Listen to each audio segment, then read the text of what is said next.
क्या Elon Musk America का अदानी बनकर वहां की दौलत समेट लेगा? पहले बात करते हैं अदानी की। लाइफ के अंदर एक ही फॉर्मूला काम आती है और वो है मेहनत, मेहनत। 7 अक्टूबर 2001 को नरेंद्र मोदी गुजरात के मुख्यमंत्री बने। उन्होंने इस पद पर 22 मई 2014 तक काम किया। फिर भारत के प्रधानमंत्री बने। 7 अक्टूबर 2001 में अदानी टॉप 20 में भी नहीं आते थे। उस समय भारत के सबसे अमीर व्यक्ति अजीम प्रेमजी थे, जिनकी नेटवर्थ 6.9 बिलियन डॉलर थी। तब तक बहुत से लोग अदानी का नाम तक नहीं जानते थे। मोदी के मुख्यमंत्री बनते ही चमत्कार हो गया। पहले तो 2006 में Mukesh Ambani 16.56 billion dollar net worth के साथ भारत के पहले नंबर के अमीर बन गए। 2013 में अदानी भी 4.9 बिलियन डॉलर नेटवर्थ के साथ भारत के 11वें नंबर पर पहुंच गए। 2014 में 7.1 बिलियन और फिर 2019 में बढ़कर 15.7 बिलियन डॉलर नेटवर्थ के साथ गौतम अदानी भारत के 2 नंबर के अमीर बन गए। 1922 में सिर्फ 3 सालों में मुकेश अंबानी को पीछे छोड़ गौतम अदानी करीब 1000% की बढ़ोतरी के साथ 150 बिलियन डॉलर नेटवर्थ से भारत के नंबर 1 के अमीर बन गए।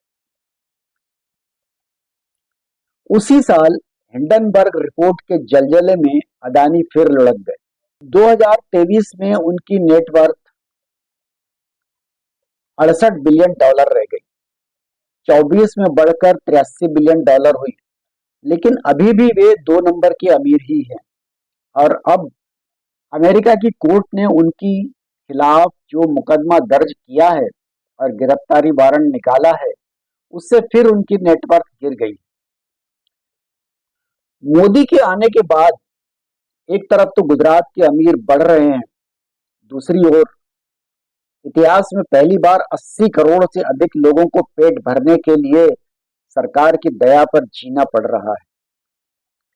ये अमीर ऐसे ही नहीं बढ़ रहे, इन्हें बढ़ाया जा रहा है। भाजपा के ही एक पूर्व राज्यपाल सतपाल मलिक ने तो खुलेआम दावा किया है कि अदानी के धंधों में प्रधानमंत्री मोदी की हिस्सेदारी है। यही नहीं, उन्होंने तो यहाँ तक कहा कि यह मोदी का ही पैसा है। अदानी का सारा रुपया प्रधानमंत्री का रुपया है। अपनी नाक के नीचे करप्शन कराते हैं और उसमें हिस्सेदारी करते हैं और वो सारी हिस्सेदारी अडानी। राहुल गांधी ने भी अमेरिकी कोर्ट का मामला सामने आने के बाद गौतम अदानी की गिरफ्तारी की मांग की है। हिंदुस्तान में अदानी जी के खिलाफ कुछ नहीं हो रहा और ये हम मांग बहुत दिनों से कर रहे हैं। अदानी जी का अरेस्ट होना चाहिए, आज अरेस्ट होना चाहिए। अदानी के बढ़ने का राज देखिए। State bank of India Adani enterprises को ऑस्ट्रेलिया की कारमाइल खान प्रोजेक्ट के लिए 1 बिलियन ऑस्ट्रेलियन डॉलर करीब 5450 करोड़ रुपए लोन देने जा रहा है।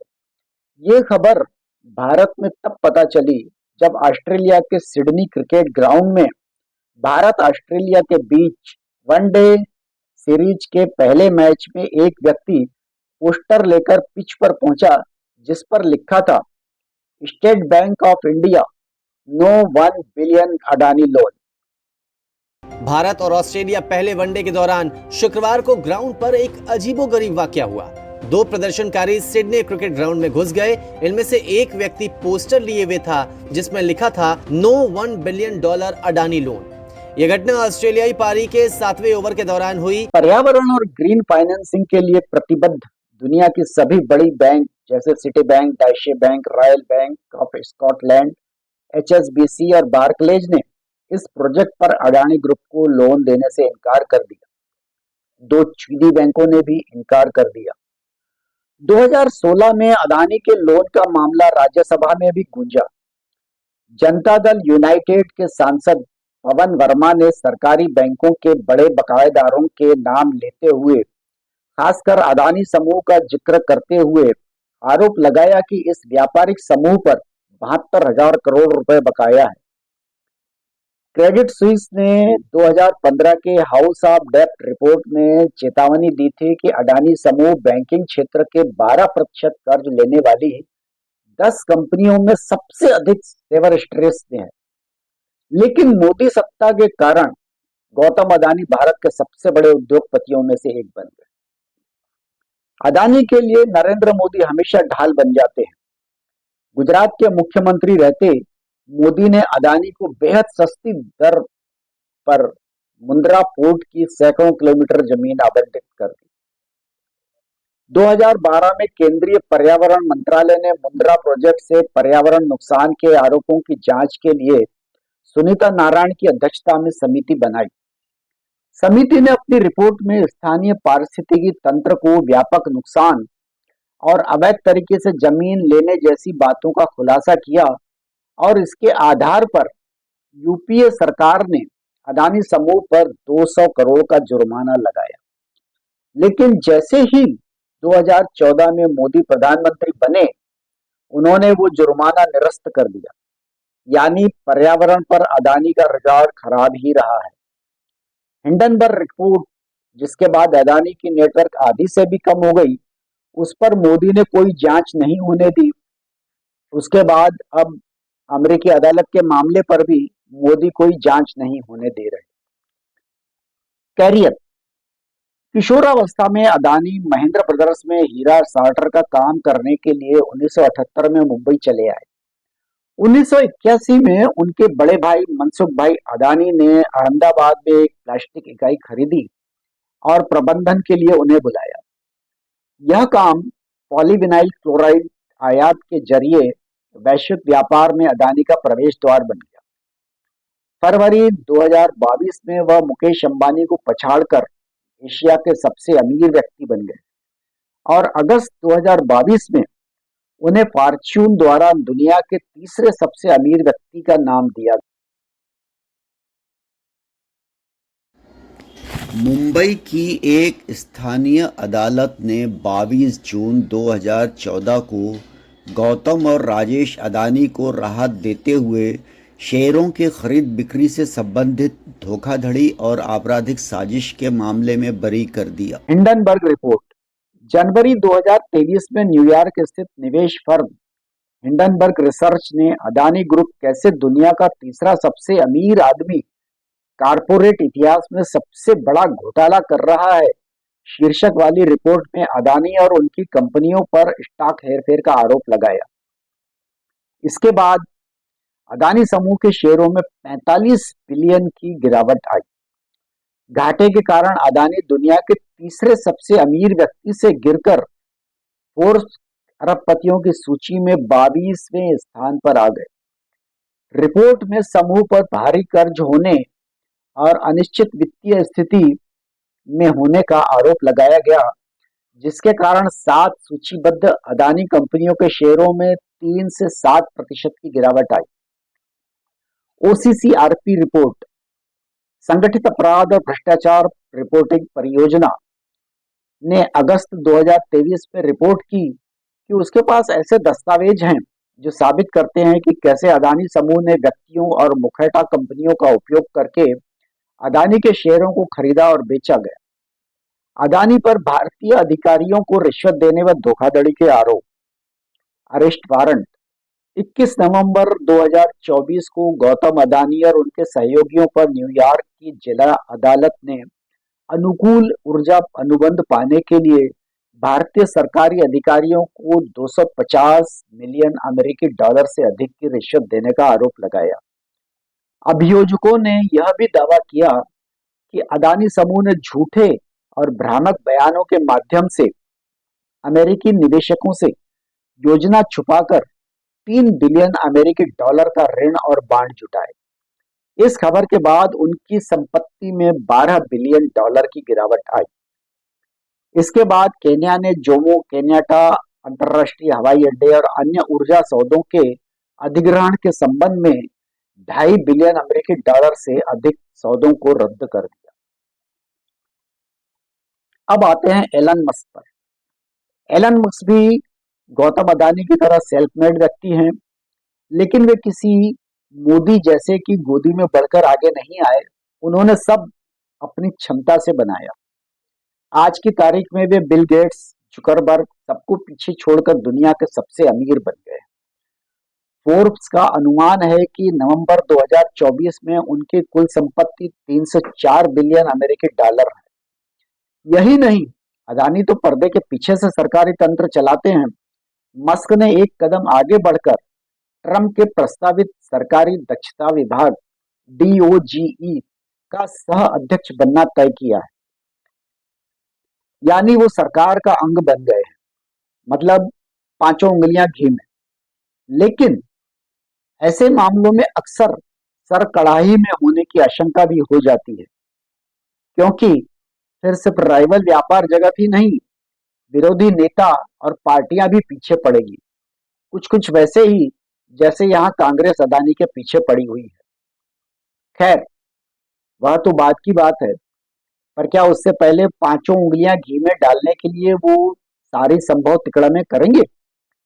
सरकारी संपत्तियां अपने नाम करवाएंगे? पहले उनके बारे में कुछ जान लेते हैं। एलन मस्क का जन्म 28 जून 1971 को दक्षिण अफ्रीका की राजधानी प्रिटोरिया में हुआ था। 18 की उम्र में वे कनाडा आ गए, जहां उन्हें कनाडाई मूल की मां होने के कारण नागरिकता प्राप्त हो गई। 1995 में स्टैनफोर्ड विश्वविद्यालय में भाग लेने के लिए कैलिफोर्निया चले गए, लेकिन कभी कक्षा में नहीं गए और अपने भाई किम्बल के साथ online city guide software company Zip2 की स्थापना की।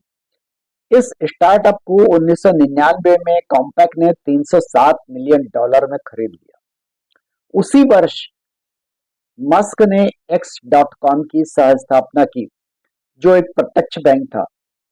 पेपॉल की बिक्री से मिले $100 मिलियन के धन का उपयोग कर मस्क ने 2002 में स्पेस फ्लाइट सेवा कंपनी स्पेसएक्स की स्थापना की। 2004 में मस्क इलेक्ट्रिक वाहन निर्माता टेस्ला मोटर्स के शुरुआती निर्देशकों में से थे। अधिकांश शुरुआती वित्त पोषण प्रदान किया और कंपनी अध्यक्ष का पद संभाला। बाद में प्रोडक्ट डिजाइनर और 2008 में CEO बन गए। 2006 में सोलर सिटी बनाने में मदद की, जो सौर ऊर्जा कंपनी थी, जिसे 2016 में टेस्ला ने अधिग्रहित कर लिया और टेस्ला एनर्जी बन गई। 2013 में उन्होंने हाइपरलूप हाई स्पीड वेक्ट्रेन परिवहन प्रणाली का प्रस्ताव रखा। 2018 में US securities and exchange commission SEC ने मस्क पर मुकदमा दायर किया, जिसमें आरोप लगाया गया कि उन्होंने टेस्ला के निजी अधिग्रहण के लिए धन सुरक्षित करने की झूठी घोषणा की थी। मामले को निपटाने के लिए मस्क ने टेस्ला के अध्यक्ष पद से इस्तीफा दे दिया और $20 मिलियन का जुर्माना भरा। मतलब उल्टे सीधे काम करने से उन्हें कोई गुरेज नहीं। 2022 में ट्विटर को $44 बिलियन में खरीदा, कंपनी को नए बनाए एक्स कॉर्प में विलय किया और अगले वर्ष एक्स के रूप में पुनः ब्रांडिंग की। मार्च 2023 में मस्क ने आर्टिफिशियल इंटेलिजेंस कंपनी XAI की स्थापना की। एलन ने एक जंगल स्कूल की यात्रा की, जिसे वे अर्धसैनिक लॉर्ड ऑफ फ्लाइज के रूप में याद करते हैं, जहां बदमाशी एक गुण था और बच्चों को राशन पर लड़ने के लिए प्रोत्साहित किया जाता था। मतलब एलन शुरू से बदमाशी में आगे था। 2024 की शुरुआत में मस्क अमेरिकी राजनीति में डोनाल्ड ट्रंप के मुखर और वित्तीय समर्थक के रूप में सक्रिय हो गए और अक्टूबर 2024 में ट्रंप के दूसरे सबसे बड़े व्यक्तिगत दाता बन गए। नवंबर 2024 में ट्रंप ने घोषणा की कि उन्होंने विवेक रामास्वामी के साथ मस्क को सरकारी दक्षता विभाग DOGE में सह नेतृत्व करने के लिए चुना है, जो नया सलाहकार बोर्ड है जिसका उद्देश्य है अतिरिक्त विनियमन और बेकार व्यय कम करने जैसे उपायों से सरकारी दक्षता में सुधार करना। अब देखना यह है कि क्या जिस तरह मोदी ने इनकम टैक्स, ED, CBI का बेशर्मी से इस्तेमाल कर अपने पद का दुरुपयोग कर अदानी को देश विदेश में व्यापार दिलवाया, क्या अमेरिका में भी ऐसा होगा? कई राष्ट्राध्यक्षों ने कहा है कि मोदी ने अदानी को काम देने के लिए जोर डाला, अदानी को हवाई अड्डे, सीमेंट फैक्ट्री दिलाने के लिए इनकम टैक्स, ईडी, सीबीआई का इस्तेमाल किया गया।